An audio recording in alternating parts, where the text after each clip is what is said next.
This right here is the 3-piece Wusthof Gourmet starter set. It includes an 8-inch chef's knife, an 8-inch bread knife, as well as a 4.5-inch utility knife. So it really covers almost everything you're probably going to want to do in the kitchen, and it's a jack-of-all-trades sort of knife set.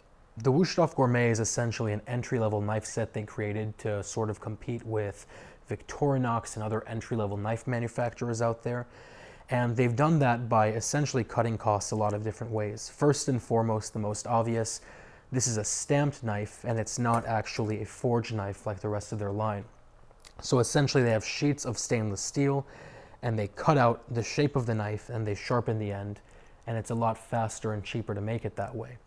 At the same time, they also have only an 18.5-inch ground cutting edge, which is much, much thicker of a cutting edge compared to things like, let's say, Shun, which are 16 degrees, and even compared to the Wusthof Classic, which is roughly 14 degrees. So they are not, for example, sharp enough to cut the hairs off your hand, even though both of those other knives would just cleanly shave your hand.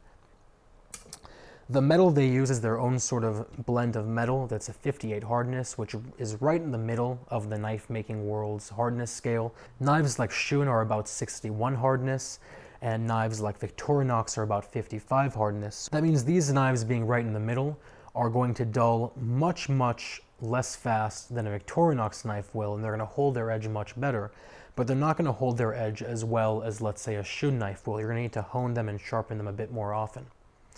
All these knives have, like I said, a full tang, and at the same time they all are made in Germany, and they all come with a lifetime warranty, which is great. And I think if you're looking for an entry-level knife set and you like German knives, these are definitely a great way to go. I'll put a link down to these little 3 knives at the bottom, and if you guys have any questions, comments, or concerns, let me know. Otherwise, I'll talk to you soon.